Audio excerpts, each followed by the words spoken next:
Good morning. This is White Raptor News Ministries.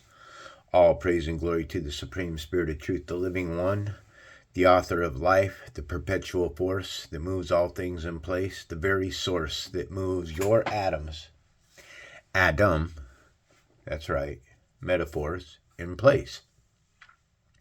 Give praise to the Supreme Creator, the Spirit. The Spirit is not religion. You understand that? The Spirit is spirit. Mankind is religion. Mankind is what made up religion. Okay? And that this Bible that you're reading is a spiritual manuscript. Spiritual manuscript. It was written by man, and then it was hijacked by mankind. Two different creations. There's a dark force, a dark entity that is out there that is pulling strings, that has hijacked this reality. And that's what you need to wake up from, to understand that you are in a dream world. This place here is a dream world, and that's why they call it the American Dream. So we're here at Elijah and Obadiah, chapter 18. After a long time, in the third year, the word of the Lord came to Elijah. Go and present yourself to Ahab, and I will send rain on the land. So Elijah went to present himself to Ahab. Now the famine was severe in Samaria, and Ahab had summoned Obadiah, his palace administrator. Obadiah was a devout believer in the Lord, while Jezebel was killing off the Lord's prophets. Obadiah had taken 100 prophets and hidden them in 2 caves, 50 in each, and had supplied them with food and water. Ahab had said to Obadiah, "Go through the land to all the springs and valleys. Maybe we can find some grass to keep the horses and mules alive so we will not have to kill any of our animals." So they divided the land they were to cover, Ahab going in one direction and Obadiah in another. As Obadiah was walking along, Elijah met him. Obadiah recognized him, bowed down to the ground, and said, "Is it really you, my lord, Elijah?" "Yes," he replied. "Go tell your master Elijah is here." "What have I done wrong," asked Obadiah, "that you are handing your servant over to Ahab to be put to death? As surely as the Lord your God lives, there is not a nation or kingdom where my master has not sent someone to look for you. And whatever a nation or kingdom claimed you were not there, he made them swear they could not find you. But now you tell me to go to my master and say, 'Elijah is here.' I don't know where the Spirit of the Lord may carry you when I leave you. If I go and tell Ahab and he doesn't find you, he will kill me. Yet I, your servant, have worshipped the Lord since my youth. Haven't you heard, my Lord, what I did while Jezebel was killing the prophets of the Lord? I hid 100 of the Lord's prophets in 2 caves, 50 in each, and supplied them with food and water. And now you tell me to go to my master and say, 'Elijah is here.' He will kill me." Elijah said, "As the Lord Almighty lives, whom I serve, I will surely present myself to Ahab today." Elijah at Mount Carmel. So Obadiah went to meet Ahab and told him, and Ahab went to meet Elijah.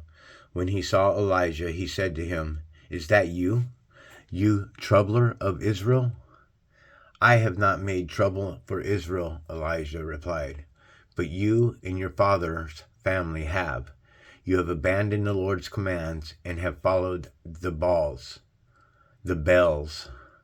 Now summon all the people from all over Israel to meet me on Mount Carmel, and bring the 450 prophets of Baal and all 400 prophets of Asherah who eat at Jezebel's table." So Ahab sent word throughout all Israel and assembled the prophets on Mount Carmel. Elijah went before the people and said, "How long will you waver between 2 opinions? If the Lord is God, follow him. But if Baal is God, follow him."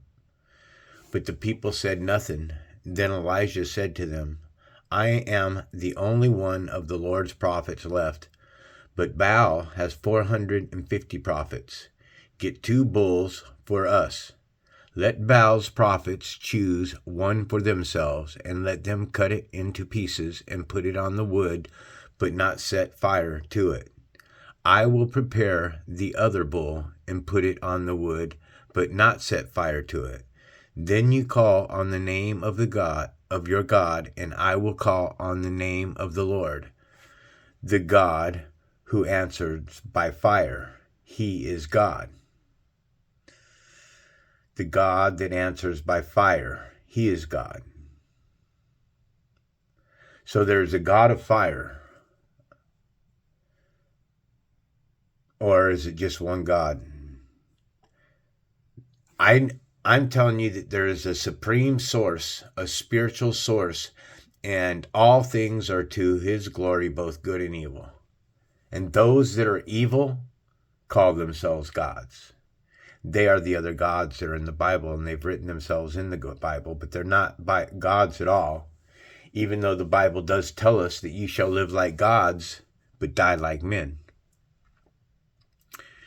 Then all the people said, what you say is good. Elijah said to the prophets of Baal, choose one of the bulls and prepare it first, since there are so many of you. Call on the name of your God, but do not light the fire. So they took the bull given them and prepared it. Then they called on the name of Baal from morning till noon. Baal, answer us, they shouted, but there was no response. No one answered, and they danced around the altar they had made. Altars that they had made. At noon, Elijah began to taunt them. Shout louder, he said. Shout louder to your image, to your idols. Scream to them. They can make no good for you. That's for damn sure. Surely he is a god. Perhaps he is deep in thought, or busy, or traveling. Maybe he is sleeping and must be awakened. So they shouted louder and slashed themselves with swords and spears, as was their custom. Wow, what a wonderful custom that sounds like. Until their blood flowed. Midday passed, and they continued their frantic prophesying until the time of the evening sacrifice. But there was no response. No one answered. No one paid attention. Then Elijah said to all the people, come here to me. They came to him, and he repaired the altar of the Lord, which had been torn down. Elijah took 12 stones, one for each of the tribes descended from Jacob, to whom the word of the Lord had come, saying, your name shall be Israel. With the stones he built an altar in the name of the Lord, and he dug a trench around large enough to hold 2 sheas of seed. He arranged the wood, cut the bull into pieces, and laid it on the wood. Then he said to them, fill 4 large jars with water and pour it on the offering and on the wood. Do it again, he said, and they did it again. Do it a 3rd time, he ordered, and they did it a 3rd time. The water ran down around the altar and even filled the trench.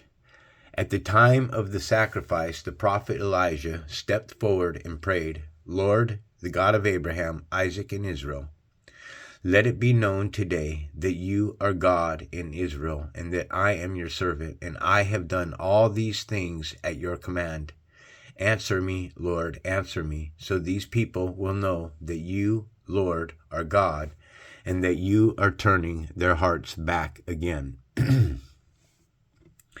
Then the fire of the Lord fell and burned up the sacrifice, the wood, the stones, and the soil, and also licked up the water in the trench.